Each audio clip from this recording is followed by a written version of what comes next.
The Boston Bruins prove that just beating up on the Toronto Maple Leafs does not in fact make you a good team. For the second year in a row, the Boston Bruins fell at the hands of the Florida Panthers. This time, at least in the second round, after they got to have their way with little brother in Toronto. But after an offseason that saw them get drained of a lot of their talent, it's fair to call the 2024-25 Bruins a bit of an enigma. Are they still the class of the East, or are they a weathered king taking his final gasps of air? I admit it. Last year was rough.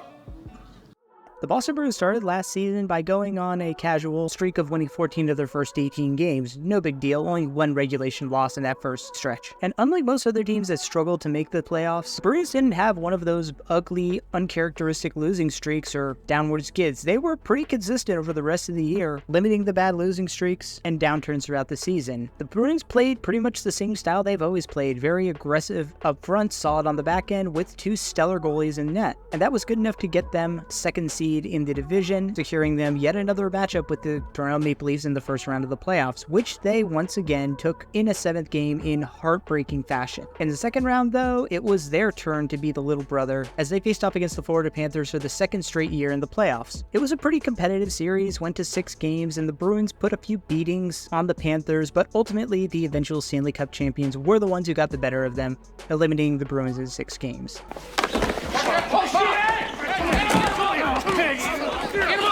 Jim Montgomery is here to chew bubblegum and stare out onto the ice with his arms crossed, and he is all out of bubblegum. Montgomery returns behind the bench at Boston for the 3rd year, his 5th overall as a head coach. Montgomery has always been a really solid coach during the regular season. He's in that category of a guy like Todd McClellan where they just can't get over the hump when it comes to the postseason. He's never made it past the second round. With a team as talented as the Boston Bruins and with a team like Florida just seeming to have their number, Montgomery may be sitting on a throne of flames. Yes, he'll have his work cut out for him especially this year, with the goaltending situation being iffy if I'm putting it lightly, but the expectations are going to be high in Boston, and they should be. If Jim Montgomery wants to keep his job security intact, he needs to be a steadying force amidst all the chaos, and help take this team on a legitimate playoff run. You're a star, you're on top, somebody bring you some hair. You should kill yourself. While you could make the case for goalie Jeremy Swayman as the Bruins' best player, and I wouldn't fault you if you did, for me, their star forward David Pastrnak is the best player on the Boston Bruins. Pasta's coming off of another elite season, 110 points, 47 goals, and one of the best pure offensive players in the NHL. A 3-time All-Star and a guy who's always going to be in the running for the scoring title and the Hart. It's truly special to see how Pastrnak has played just now entering his prime at age 28. Oh, this guy again.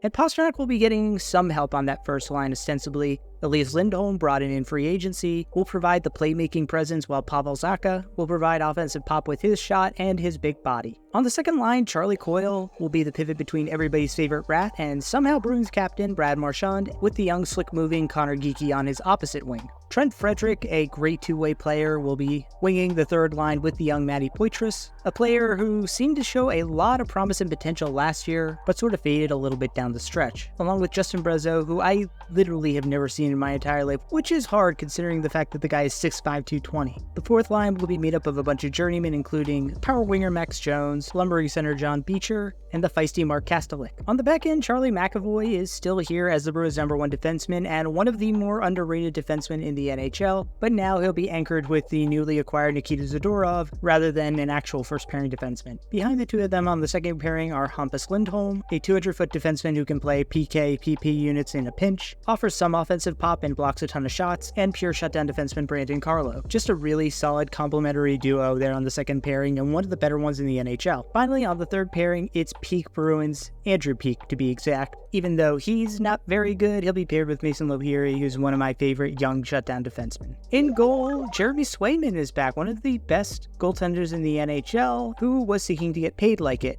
As a result, the Bruins felt like they didn't have enough cap space, so they shipped out their other stud goaltender, Linus Ullmark, within the division to the Senators. A tough pill to swallow, but it's a good decision. Clear up the space so you can invest in your one goaltender.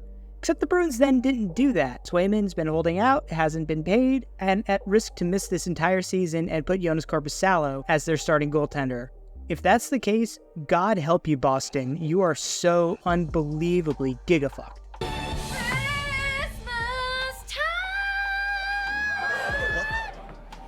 Oh, Brit is in this? Now, with the Bruins having elected to move on from Ullmark to make room to sign Swayman, even though they haven't done so, you would assume that they were a bit tight to the cap and weren't making any big moves.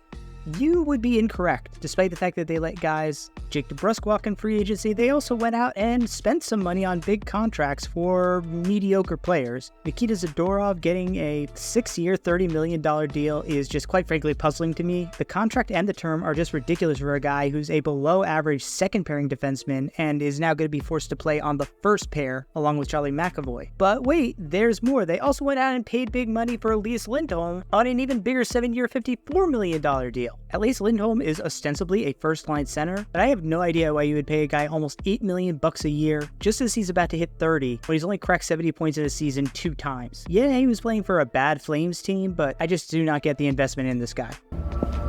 That's not bad. Charlie Coyle is one of those guys who I don't really understand why, but every time I see him in a big game, he seems to ball out. That just endears me to him, and he's a pretty solid middle six forward. He does his job extremely well. Just a jack of all trades that a lot of teams would love to have playing on their power play, their PK, and 5-on-5. Big fan of Charlie Coyle's game. The Gambletron 2000 says the winner is Cincinnati by 200 points. Why, you worthless hunk of junk? For Boston this year, it's really going to come down to one thing for me. Do you get Jeremy Swayman locked up going into this season?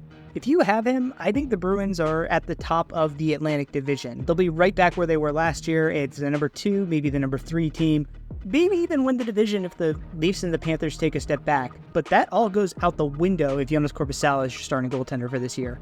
In that case, you are not making the playoffs. Did you guys see how bad he was last year in Ottawa? Like, he is absolutely terrible, and he will be so bad that it will cause you to make a panic trade and overpay to get another mediocre goaltender. You fucked up with Jeremy Swayman by trading away Ullmark before you signed him to an extension. He has all the leverage. You have to accept that and overpay him. And yes, regardless of where the number eventually ends up, whether it's 7 years or 8 years, whether it's 8.5, 9, 10 million even, it's going to be an overpay. You are not going to get the fair value that you were seeking. But you bungled the situation, and you're in a position where you absolutely cannot afford to not pay him. So suck it up and literally pay the piper. Don Sweeney speedrunning from Jennings duo to shooter tutor. The Bruins are lucky to have won a Stanley Cup in living memory. Bruins fans will never admit this, but if Boston hadn't won the Cup in 2011, the Bruins would be seen as just as bad of a choking hazard in the playoffs as the Leafs are. Hockey referee training where I'm from uses a compilation of Brad Martian to demonstrate what a slew foot is. They're the Boston Bruins. That's all you need to hate them.